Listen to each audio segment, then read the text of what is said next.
Assalamualaikum warahmatullahi wabarakatuh. Allahumma sholli ala Sayyidina Muhammad wa ala ali Sayyidina Muhammad. Segala puji syukur kita kehadirat Allah Subhanahu wa Ta'ala. Salawat dan salam kita haturkan kepada baginda Nabi besar Muhammad sallallahu alaihi wasallam beserta keluarganya dan sahabatnya dan kita selaku umatnya. Mudah-mudahan mendapatkan syafaatnya. Dan jangan lupa like, comment, dan subscribe-nya. Mohon dukungannya agar kami lebih semangat untuk mengupload selalu dan mengembangkan kisah sejarah-sejarah di channel ini. Terima kasih. Yuk, kita lanjut kisah Nabi Idris alaihissalam. Nabi Idris alaihissalam merupakan keturunan dari Qabil dan Iklimah putra dan putri Nabi Adam alaihissalam kepada keturunannya. Inilah Idris ditugaskan. Tuhan mengajak kepada kebenaran. Nabi Idris adalah orang pertama yang menerima wahyu lewat malaikat Jibril ketika berumur 82 tahun. Tak ada informasi tentang lokasi pasti mengenai kehidupan Idris Hermoz Al-Haramisa yang ditugaskan untuk membenahi akhlak anak cucu Qabil ini. Ada yang menyebut daerah Munaf, Mesir, namun ada pula yang menyebut Babilonia. Yang pasti Idris yang sejak kecil belajar ilmu dari Nabi Syits putra Adan As. Kepadanya telah diturunkan wahyu kenabian, dan ceritakanlah hai Muhammad kepada mereka kisah Idris yang tersebut. Di dalam Al-Quran, sesungguhnya ia adalah seorang yang sangat membenarkan dan seorang nabi, dan kami telah mengangkatnya ke martabat yang tinggi. Quran Surat Maryam 56-57. Idris, menurut riwayat dalam hadis Bukhari, adalah kakeknya Bapak Nuh alaihissalam.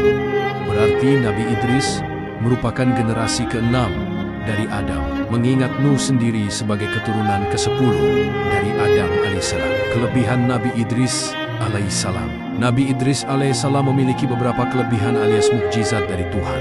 Pertama, dia manusia pertama yang pandai baca tulis dengan pena. Kepada Idrislah Allah Subhanahu wa Ta'ala memberikan 30 sahifah alias suhuf, lembaran-lembaran ajaran Tuhan berisi petunjuk untuk disampaikan kepada umatnya.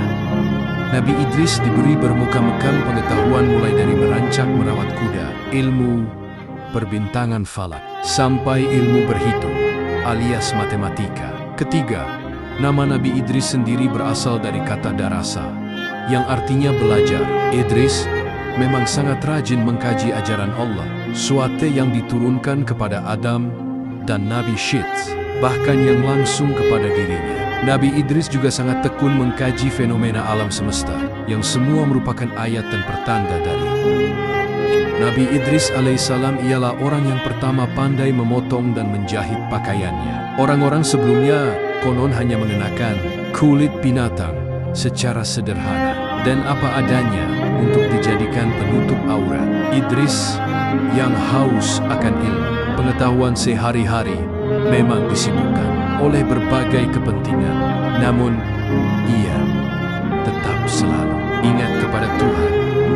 Dengan berbekal pengetahuan yang mencapai kelengkapan dengan kekuatan dan kehebatan yang mumpuni, Idris menjadi gagah berani, tak takut mati, tak gentar kepada siapa saja, terutama dalam menyadarkan keturunan Qabil Iklimah yang saat itu penuh dengan kesesatan. Dapat dipahami jika ia mendapat gelar kehormatan Asadul Usud alias singa di atas segala singa dari Allah SWT. Kepada kaumnya, Idris diperintahkan memberantas kebiasaan melakukan kenistaan. Idris ditugaskan untuk membenahi pekerti rendah, zalim terhadap sesama, suka permusuhan, serta suka berbuat kerusakan. Kepada keturunan Qabil, Idris menandaskan iman kepada Allah bisa memberikan keberuntungan. Untuk itu, wahai kaumku, kata Idris, peganglah tali agama Allah, beribdalah hanya kepada Allah, bebaskan diri dari azab akhirat dengan cara amal saleh dan kebaikan. Zuhudlah di dunia dan berlaku adil, mengerjakan syalat sesuai dengan ajaran Tuhan, berpuasa pada hari tertentu setiap bulan, jihad melawan musuh agama bikinan setan, serta keluarkan zakat dan sedekah, membantu kaum papa dan kaum yang ditimpa kemalangan. Selain itu, Idris juga selalu menyatakan beberapa pesan kebajikan. Pertama, salat mayit lebih sebagai penghormatan, karena pemberi syafaat hanya Tuhan sesuai ukuran amal kebajikan. Kedua, besarnya rasa syukur yang diucapkan tetap tidak akan mampu mengalahkan besarnya nikmat Tuhan yang diberikan. Ketiga, sambutlah seruan Tuhan secara ikhlas untuk syalat, puasa, maupun menaati semua perintahnya. Keempat, hindari hasad alias dengki kepada sesama yang mendapat rezeki, karena hakikat jumlahnya tidak seberapa. Kelima, menumpuk-numpuk harta tidak ada manfaat bagi dirinya. Keenam, kehidupan hendaknya diisi hikmah kebijakan. Mal-Anbiya fil Quranil Karim 78.